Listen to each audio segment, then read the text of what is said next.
HLM. Donc vraiment, voilà. Bref. Alors, on parle de Madiambal Diagne, qui est à la une de Tribune, journaliste. Madiambal Diagne s'insurge contre la décision d'Alioune Sall, qui est le ministre de la Communication. Communication, pardon. Une honte dans une démocratie. Parce que dans une démocratie, quand même, exiger aux organes de presse de fermer boutique pour des raisons, pour une raison ou pour une autre, selon Madiambal Diagne, c'est une honte. C'est immédiatement. Voilà. Et c'est un ordre. Voilà. Donc nous ne sommes pas au tas de, voilà, des Goebbels et autres. Mais quand même, Madiambal Diagne donne son point de vue. Une honte dans une démocratie. Parce qu'une démocratie, c'est quand même certain. La démocratie, ce n'est plus un privilège. Nous avons dépassé le stade de démocratie privilège. Alors, si on peut autoriser, retenez bien, des chaînes YouTube qui ont montré au public comment fabriquer des cocktails Molotov. Ah, moi je n'en ai pas entendu ou en vu. On devrait franchement laisser d'autres qui n'ont pas commis une telle hérésie continuer d'opérer. Mais comment on peut autoriser une chaîne YouTube qui a montré au public comment fabriquer des cocktails Molotov? Ça, c'est quand même un souci. Gros souci. Parce que, je rappelle que la notion de responsabilité devrait condamner ça. Et nous, dans la pratique de notre métier se fait en toute responsabilité et en toute honnêteté. Parce que nous-mêmes, nous nous interdisons d'être des radios mille collines. Absolument. En toute honnêteté. Bon, les gens disent que non, objectivité, mais dans l'objectivité, il y a toujours une dose de subjectivité. Subjectivité, c'est vrai. D'où quand même l'importance de dire il s'est trompé de bonne foi. Ça arrive. Ça arrive. Même si, bon, parfois, on te met sous contrôle judiciaire pour des faits que tu ne connais pas. Bon, on ferme ce qu'on a ouvert. On te met sous contrôle judiciaire, mais là, pour des faits que tu ne reconnais pas. On t'envoie en instruction pour des faits que tu ne reconnais pas. Non, comment tu t'appelles? Je m'appelle Jean-Paul. Que tu ne connais pas. Que tu ne connais pas. Ouais. Comment tu t'appelles? Je m'appelle Jean-Paul. Non, non, non. Tu es Moustapha Mbaye. Non, c'est Jean-Paul. Moustapha Mbaye. Par force. Oui. Par force. Quel est ton nom? Kunta Kinte. Toby. Quel est ton nom? Kunta Kinte. Toby. Alors, faux billets, trafic de drogue à Keur Massar, des délinquants, parfois Garouali, de fait merde. Dieu mom, quel terre ou quoi? Dieu mom, terre ou quoi? Garouali, ñaari ben ñaari. Non, yo da ngay Garouali. Ah, Yakoudara, ah, tu le bon. Pourquoi c'est Garouali? On n'a pas besoin de Garouali. Il y a une dictature rampante au Sénégal. Et ce pays ne sera jamais une dictature. Ceux qui voudront orchestrer une dictature apprendront à leur dépens que, comme le disait l'autre, notre écosystème politique ne s'accommode pas de dictature. Ils verront bientôt. Ça y est. C'est ça. Ça y est. Pas besoin de demi-pied. Ça y est. Bon, on reste avec Tribune. Oui. Vous avez Moustapha Guirassy qui recadre Guy Marius Sagna. En tout cas, Guy l'a indexé par rapport à des histoires de fauteuils, de café, de ndeki et autres. Là. Mais Moustapha dit, mais la République a besoin de débats sérieux, rigoureux et documentés. Non. Est-ce que ça, c'est destiné qu'à Guy Marius Sagna?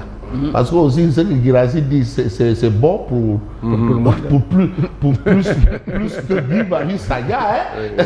Vraiment. Pour le bon. Vraiment. Ah, contrôle judiciaire, qu'est-ce que j'ai fait? Non, je ne connais pas. Non, par force, dans les mbam. Bon, mbam, quel gâte me c'est Djourgi là. Alors, qu'est-ce qu'on va dire? Il va s'en dire, par exemple, que Sud Quotidien nous livre régulation des médias au Sénégal, mais le gouvernement hausse le ton. Bon, moi, j'aurais mis bande les muscles. Parce qu'encore hausser le ton, bon, ben, c'est encore dans l'ordre du possible. Mais quand on dit injonction, c'est une injonction. Donc, bande les muscles, Alors, mais qu'est-ce qu'il faut faire? C'est le Dakarois qui muscle aussi son titre. C'est vrai que nous ne sommes pas dans l'univers des arènes où, voilà, Yobente Galgal Ubulambe et autres, de Galgal Choki et Hatarbi et Noyou et autres. Non, on est quand même dans un domaine où il s'agit de démocratie. Démocratie, droit à l'information qui est consacré par la Constitution. Alors, cessation immédiate, le mot est là, hein? Cessation immédiate. Donc c'est terminé pour ces gens-là, ils n'existeront plus jamais. Johnny. Donc, mise à mort. Ça, c'est ça, hein?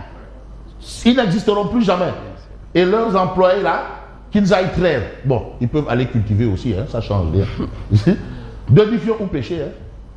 De diffusion de médias par le ministère de la Communication. C'est le ministère de la Communication.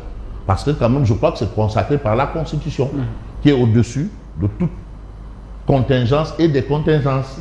Mais l'arrêté ministériel fait scandale. Ça, c'est le titre du Dakarois. Le droit d'informer ne s'achète pas, ne se commande pas. Ça, c'est quand même un rappel d'un certain Elad Cheikh Kane. Mais vous avez toujours Madiambal Diagne qui considère que c'est une honte. Mais Aïssatou Diop Fall n'use pas de la langue de bois, n'utilise même pas le langage, le langage, voilà, pour vous dire, ils nous ont déclaré la guerre, qu'il en soit ainsi. Ainsi soit-il. Amen. Ou Amin. C'est tout ce que ça veut dire, ainsi soit-il. Ils nous ont déclaré la guerre, Amen. Ainsi soit-il. Ah, Amen, Amin, Alhamdulillah, Alléluia, Ben Allah. De toutes les façons, c'est pas un peu pour rejoindre Simon tantôt qui nous a fait un khutba. Le khutba, le discours, khutba. Hein? Voilà.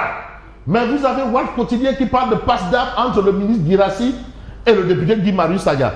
Bon, passe d'armes autour de fauteuil, de tabouret, matériel de café, de tabouret, aïki, yo non non, aïki keseng, saleng, affaire yo de qui bagbi. De toutes les façons, mais Walf Quotidien parle de coup dur. Bon, qui est dans le dur dans cette histoire? Pour faire peut-être coup pour coup. Coup pour coup. C'est-à-dire coup pour coup. D'or faille. Ah, en tout cas, il nous fera. Ça ne fait pas de nous des adeptes du Forok Tchaya. Mais de toutes les façons, qui connaît Buntu Pikin avec les Forok Tchaya, suivez mon regard sur ce plateau. Mais nous, on va revenir avec le peuple quotidien. Arrêté interdisant aux médias de diffusion illégale. Un abus de pouvoir flagrant. Un abus de pouvoir flagrant. Flagrant, et celui qui est pris en flagrant délit d'abus de pouvoir, ben, illustre parfaitement ce titre. On n'a pas besoin de chercher. D'ailleurs, l'image renvoie un peu les affiches dignes des films western où on mettait en haut Wanted. Bon, c'est pas le cas ici. Vous avez l'édito, la liberté de la presse, mais ne se négocie pas. C'est l'édito dans le peuple quotidien. Mais Source a quand même fait le point. D'accord. Enterrement de première classe pour 381 médias. Ça dépend du cimetière. Ça peut être Saint-Lazare, ça peut être Dilimbay. Bon, du côté de Anne, c'est plein. Fabrice, je pose encore ma question. Comment ont-ils fait pour autoriser Khala TV et d'autres médias? Moi, je sais que je ne comprends pas toujours. Je ne dis pas ceux qui sont exclus, mais comment ont-ils fait pour autoriser certains? Mais Madiambal dit, mais on a même autorisé une chaîne YouTube qui a expliqué comment on fabrique des cocktails Molotov. C'est ça le débat. Donc s'il y a une chaîne YouTube qui explique comment on manie une Kalachnikov, elle peut être autorisée. Une chaîne YouTube qui utilise comment on manie un couteau ou un poignard, il peut être utilisé. Ce n'est pas important. On a autorisé à des gens qui n'ont même pas de siège. Des gens qui n'ont même pas de siège. C'est-à-dire ils sont où? Ils sont où? Donc on a parlé de partis télécentres. Donc il y a des médias télécentres. Bon, bref. Mais vous parlez de Source A, déclaré non conforme au code de la presse par le ministre de la Communication, enterrement de première classe pour 381 médias. Mais attention, il y a le résultat, rapport de cause à effet. Ce sont des centaines de jeunes qui se retrouvent sans emploi et qui vont grossir les rangs de plus de 30 000 travailleurs déflatés de l'État. Donc il faut encore augmenter. En attendant peut-être les travailleurs de Seras, après il y aura les travailleurs d'ailleurs un peu partout là. Chacun aura sa dose de toutes les façons. Bien sûr. Voilà, chacun sa dose. Mais la dose corsée de Mamba ce matin, dose bien corsée, c'est un peu la passe d'armes entre Guirassy et Guy Marius. Non, je dirais plutôt entre Guy Marius et Guirassy. C'est ça. Voilà, c'est une action et une réaction. Guy Marius Sagna adresse au ministre de l'Éducation nationale des questions assassines sur des prétendues dépenses. Madame Aïe Tabouret, Aïe Babiole, les babioles là. genre ce qu'on met pour décorer les gaz ndekki ay affaire yooyu quoi le débat waaw waaw ay fourneau ay fourneau këriñ affaire yooyu daal voilà voilà bagage ndekki ay fourneau ay uppukaay la affaire yooyu daal vraiment bon Guy Marius considère que ça waaye moom voilà c'est trop luxueux quoi bon ay këriñ fourneau wala ay chauffe-eau voilà affaire yooyu quoi ak voilà suukar bekk pas suukaru bekk bon voilà on a même parlé de tapis iranien boo xamante ne si tu viens ici là à côté là bon tu peux en trouver hein. Tapis, le mot iranien est grand mais tapis iranien il y en a qui en ont chez eux mais qui savent même pas que c'est un tapis iranien bref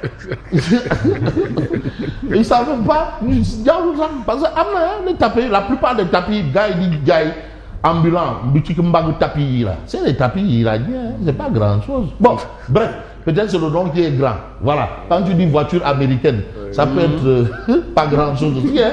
Alors Moustapha Guirassy le savonne grave bon là encore il faut comprendre s'il s'agit de au savon normal ou sabu pëndëx wala parce qu'il y a beaucoup de types de savon hein wala sabu pëndëx wala xaw ba ñam wala savon liquide bon on a ces faux-là, sauf ignorance ou posture délibérée, tout parlementaire rompu aux réalités de l'administration. Mais c'est pertinemment que ces dépenses relèvent du fonctionnement normal d'un cabinet ministériel. Voilà, donc vous avez ça. Mais on va peut-être voir un peu une autre actualité. Et l'observateur L'Obs nous parle d'un fait. Bien immobilier appartenant à l'État. Mbaye Ndiaye face à la justice. Mbaye Ndiaye. Les détails de la requête du procureur près le tribunal de grande instance hors classe de Dakar. Et vous avez Farba Ngom, Ndeysa, le frère de Farba Ngom, Demba Ngom. Son frère a été appelé à la DIC. Bon, moi, c'est Fabrice Ngom, hein. Mamba Ngom, Simon Ngom. Depuis quand Simon Ngom, Younoussa Ngom. Soyez prêts, hein. Demba Ngom. Mais pas un seul franc des 100 millions de francs CFA n'appartient à Farba Ngom. On lui demande de justifier les 100 millions dans son coffre à lui, Khalisbi. Ça vient d'où? Depuis les années 90, je m'active dans le commerce, dans la sous-région. Donc voilà encore une autre situation. C'est quoi Tafa le progressiste, congrès de l'Alliance des forces. Non, c'est pas du progrès, c'est deux progrès. Ma part de l'AFP et de Nias, 5 anciens et proches collaborateurs racontent les moments charnières vécus au sein du parti aux côtés de leur leader politique. Et je sais que le professeur Bouna Boavet est dans le coup. Mais coup pour coup, j'ai envie de prendre le quotidien peut-être pour désamorcer, hein, probablement. Parce que le quotidien nous donne une information. Les détails de l'affaire Sophie Gladima, affaire des fonds Covid, demande de mise dans l'accusation. On nous dit que la construction d'un centre gravimétrique à Kédougou pour des orpailleurs impactés par la pandémie, un marché intégralement payé et jamais démarré. Ça, ce sont les informations de Gladima. Mais je ne sais pas, malheureusement, on n'a pas le quotidien ici. Malheureusement, mais sinon on aurait eu une information quand même par rapport à ce qu'on retient un peu de l'actualité sur la Cour des comptes et le FMI. Et aujourd'hui, le quotidien nous informe que effectivement la requête de l'APR est bel et bien là-bas au FMI. C'est pour ça que vous avez le titre Le printemps de l'APR. À bon entendeur, merci et bonne continuation. Merci à vous, Fabrice.